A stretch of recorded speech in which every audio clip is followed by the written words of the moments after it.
যাদের অলরেডি একবার হয়ে গেছে হাম, তাদের কি দ্বিতীয়বার হবার কোনো সাধারণত হয় না, সাধারণত হয় না। তবে যদি একদম ইমিউনো কম্প্রোমাইজড ক্যান্সার পেশেন্ট হয় তাদের ক্ষেত্রে চান্স থাকে, কিন্তু সাধারণত একবার হয়ে গেলে আরেকবার হয় না। আমরা একটা কথা সবাই জানি এবং বলি, সেটা হচ্ছে প্রতিকারের চেয়ে প্রতিরোধ সবচেয়ে বেশি জরুরি। হামের ক্ষেত্রে প্রতিরোধ ব্যবস্থাটা কি? হাম কিভাবে আমরা প্রতিরোধ করতে পারি? আচ্ছা, এটা প্রতিরোধের প্রথম কথাই হচ্ছে ভ্যাকসিনেশন। ইপিআই শিডিউলে কিন্তু আমাদের মানে হামের জন্য 2 ডোজের টিকা নিতে বলে। একটা হচ্ছে শিশুর বয়স যখন 9 মাস হবে, আর একটা হচ্ছে যখন শিশুর বয়স 15 মাস। তাহলে অবশ্যই অভিভাবকদের খেয়াল করতে হবে যে এই 2 ডোজ টিকা তার শিশুকে দেওয়া হয়েছে কিনা। এবং এই যে রবিবার থেকে 5ই এপ্রিল থেকে সরকার কিন্তু জরুরি ভিত্তিতে টিকাদান মানে হামের টিকাদান কর্মসূচিতে যাচ্ছে।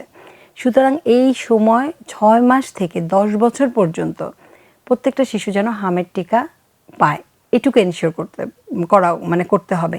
এবং এই টিকায় ভ্যাকসিনেশনই পারে হামের হাত থেকে আমাদের শিশুদেরকে রক্ষা করতে, জটিলতার হাত থেকে মানে রক্ষা করতে এবং প্রাণ বাঁচাতে।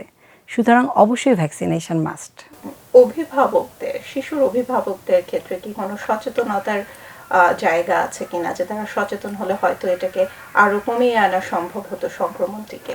অবশ্যই। এক্ষেত্রে হচ্ছে কি, আমরা সবাই খুব প্যানিক হয়ে যাচ্ছি, আমরা সবাই আতঙ্কিত হয়ে যাচ্ছি। তো দর্শকদের উদ্দেশ্যে একটি কথাই বলবো যে আতঙ্কিত না, শুধুমাত্র সচেতনতাই পারে এই হামকে রুখে দাঁড়াতে এবং শিশুর প্রাণ বাঁচাতে। সুতরাং আসুন আমরা সচেতন হই, ভ্যাকসিনেশন বা টিকা প্রদান করি এবং হচ্ছে হাম সম্বন্ধে আমরা জানি। যখন আমাদের মনে হবে যে আমার শিশুটি হামে আক্রান্ত হয়, তাহলে দেরি না করে চিকিৎসকের পরামর্শ নিই।